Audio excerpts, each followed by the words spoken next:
It's another beautiful day on quarantine. We got some new, guess I could say mods. Yeah, mods, upgrades. There we go, better word. Upgrades for the GTI. So, here's what we are going to be doing. Might hold off on this because I'm not happy about this intercooler. Really don't like the way it fits. But if you guys can notice, the bumper has been cut at the bottom. I guess this was his way of fitting it. So we have a brand new bumper. Luckily, it's already painted in black. Also, mess, but we have new lips, front and rear lips.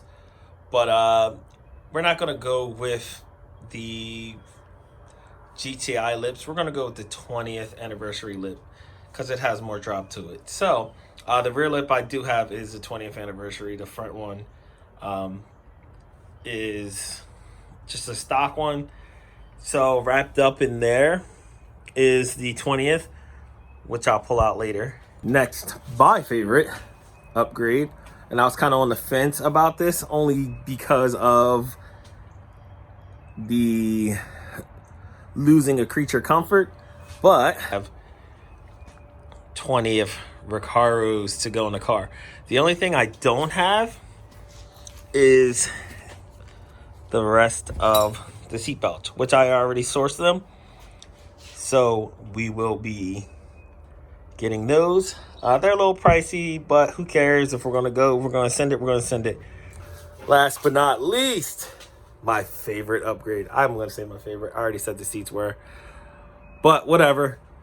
Last but not least is what I'll say. Yes, set of Hot Boys. Hot Boy knockoffs, whatever, I don't care. They're better than what's on the car.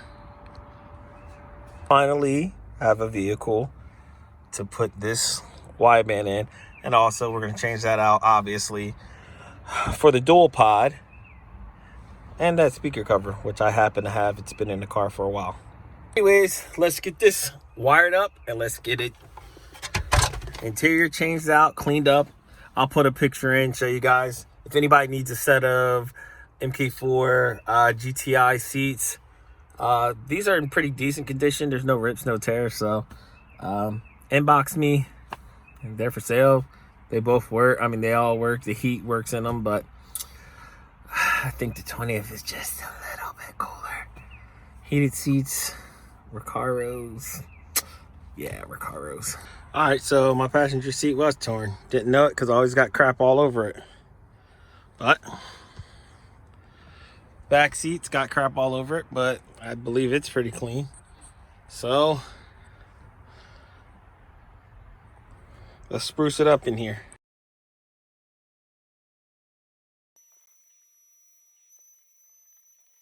So I'm doing a quick little vacuum, nothing crazy.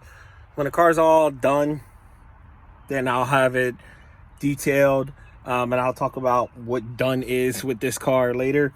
But I'll have it detailed and nail handle, you know, the nooks and crannies. Right now I'm just trying to get the big stuff out. Just pull these out so they weren't like exposed before. But while I am down here, I do want to get this boost gauge and the wideband ran before I put the seat back in, just in case I have to climb up underneath. Obviously I didn't vacuum this yet, but I want to get that done before I get the seats back in, so I don't have to go back in under here. I'm waiting for my cable. I guess I left it in the other car. I don't know why. I never even plugged it in. But so this end goes right into the wideband, and this module, I'm going to actually tuck it inside the car. I've seen people mount it up on the firewall, but because I have an 8-foot cord, I can just run it. And I'll show you guys my buddy Nick. Shout out to Nick Way. While the car was down, I had my buddy Nick welding an O2 bomb. But them welds, boys, them welds. All right, so we'll get this on later. I'll show you guys later on how I route the wiring. Okay, so real quick, guys, just so you guys can see, I grounded it up there. I actually had an open source in the fuse box. I was able to pin the wiring in. I know that looks sloppy, but I'm going to tuck it away once I know everything is running right and the wideband is on and calibrated. Also, what you can see, the LC2 is flashing because it is currently not connected. So the gauge is flashing. We have power going to it. Now, off when the car is off. So that was pretty basic. Next move is to vacuum the floor, change the back seat. Also, I have to disconnect the amp from the back of the back seat, and I'll transfer it over to the new seat. But for now, we'll leave that like that. Install these gauge pods, and I have to go to the junkyard and grab a new one. The cap that goes on here, this overlays right over top of the stock piece that sits right here. So when you don't throw those pieces out when you guys get them, there's a whole kit that comes where you can screw it in and have like screw covers and all.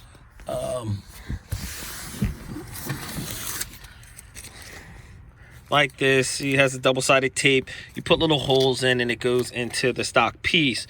But I guess the guy who had the car before me did not understand that that's the way that worked, or whoever installed that. I'm not gonna say the guy who had the car before me. So hopefully we can find one at the junkyard. Also, rest is missing, but there's a million of these on Amazon. The only thing I want to try to do is to find a black suede one to match the new interior.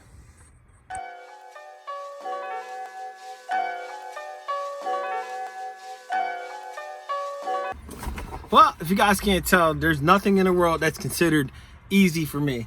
So the back seat, the latch is stuck. When I went to pull it up, nothing happened. The one side came out pretty easy, but latch right here, absolutely nothing. So let's see if I can kind of zoom in on what's happening down here. So I have to figure out some way to break that latch without breaking the hook on the seat. All right, pretty sweet. And I didn't even have to break it. I was able to push up on the tab. I was able to push up on the tab in the chair and it came loose. So next move is to get this off without causing too much interference, or disconnecting this without causing too much interference.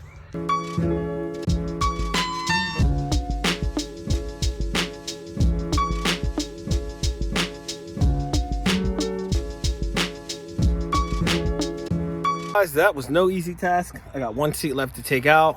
These, oh, they've got to go. But the back seat's out. It was a lot harder than it looked, but oh well. Let's get everything back in. On its dirty little secrets. I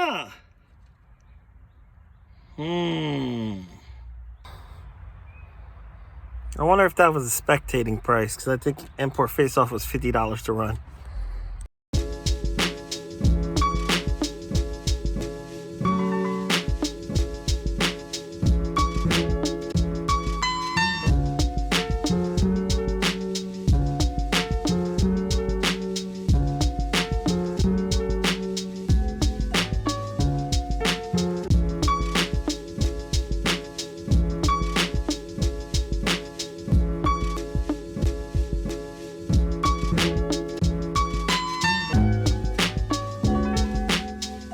Oh, so much better, minus these hideous seatbelts.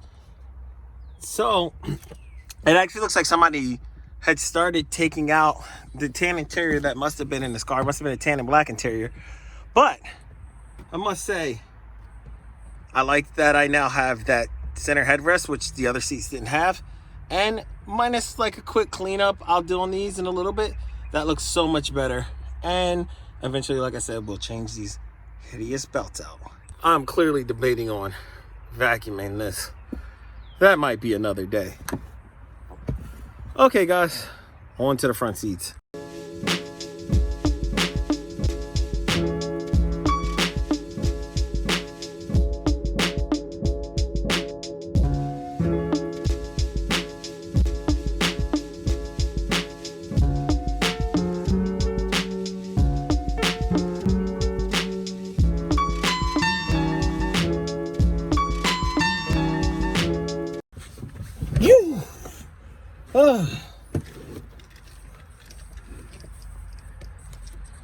That was an adventure. Not bad. Kind of hugs me a bit, but like I said, I'm a big guy. On to the next seat, which I am not vacuuming, guys. I don't even care. I'll have somebody detail it.